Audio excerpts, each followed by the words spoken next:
Welcome back to Roughing It. The Escape was right about to run out of gas when I spotted something in the distance. That is the closest we've been to running out of gas. Pulled into a gas station with zero gas. Zero. I mean, I had the car in neutral and we coasted into the gas station. That was pretty crazy.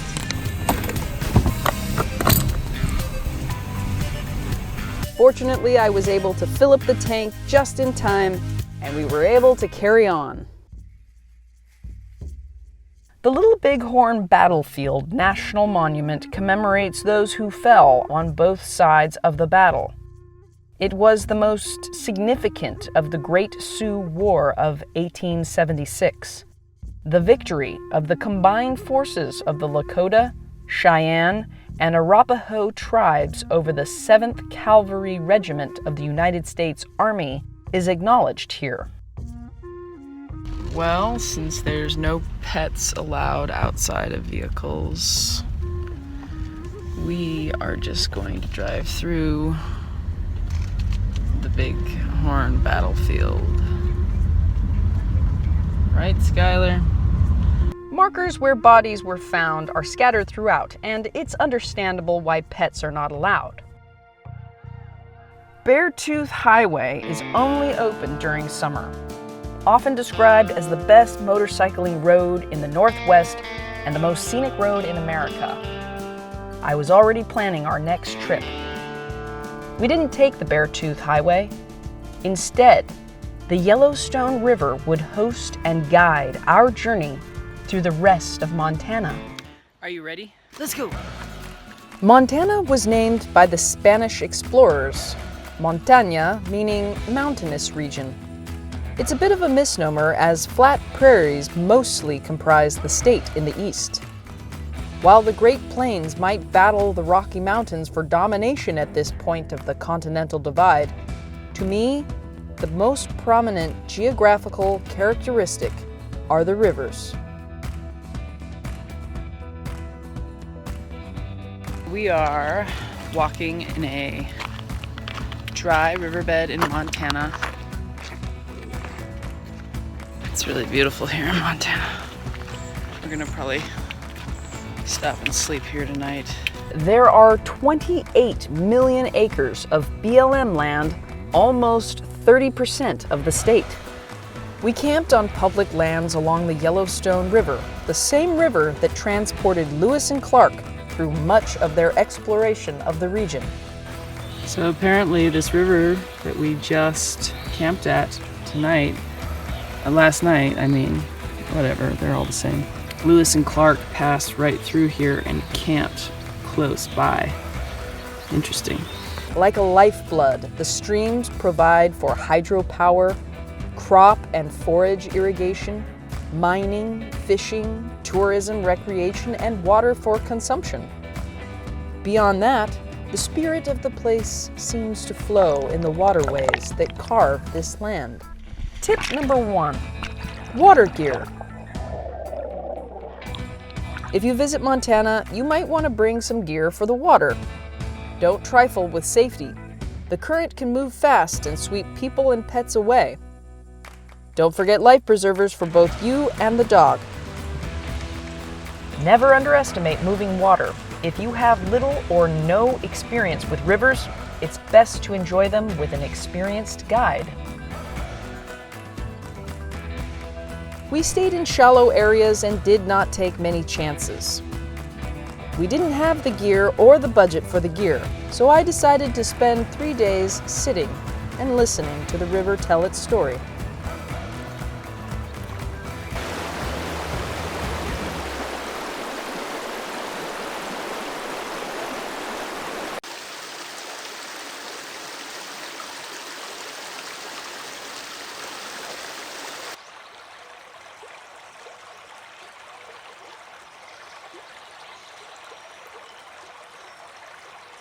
I sat, listening, contemplating, ruminating.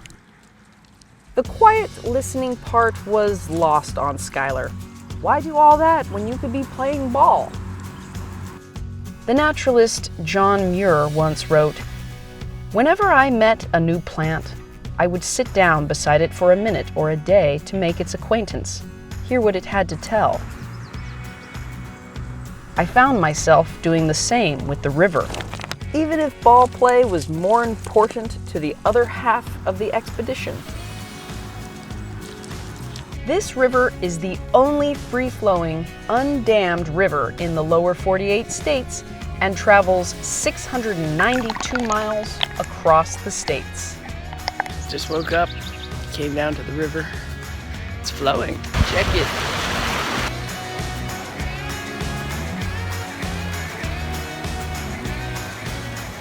Water seems to be going really fast today. Oh my gosh. And it's fuller than it was yesterday, which just goes to show that the river changes.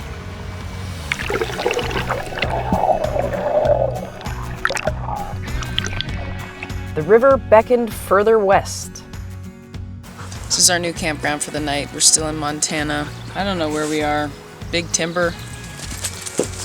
Anyway, we got this really great view of the river, and there's nobody here. It's so quiet.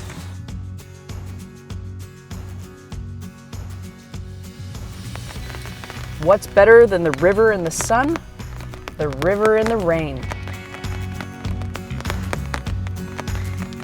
What's better than the river during the day? The river at night, with the moon rising like the gratitude I was feeling.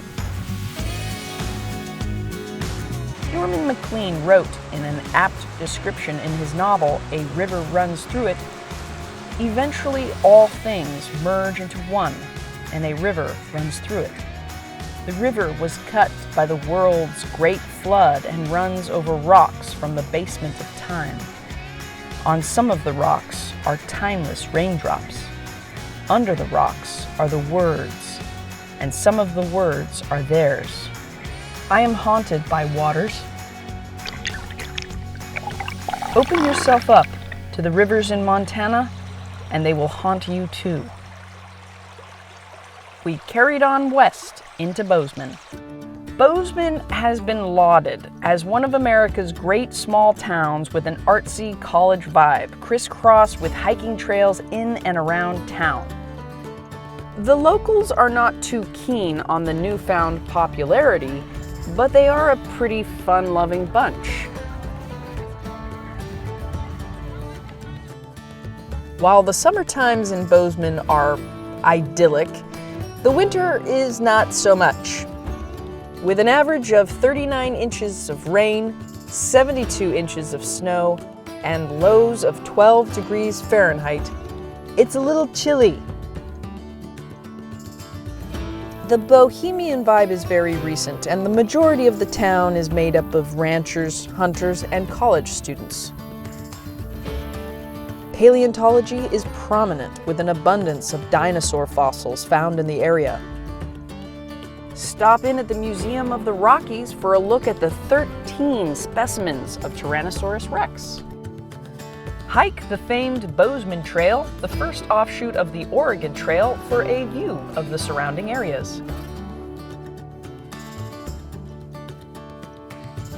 The substantial silver and gold mines gave Montana the nickname the Treasure State, but perhaps the crown jewel of all the treasures is literally in the crown jewels of England.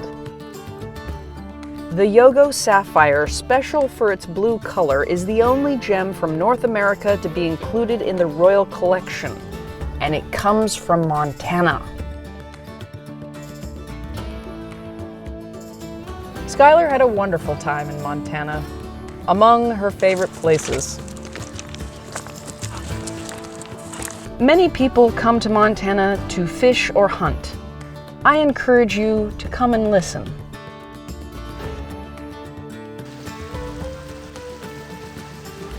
I made a promise to return to Montana and the friendship of the river before turning south.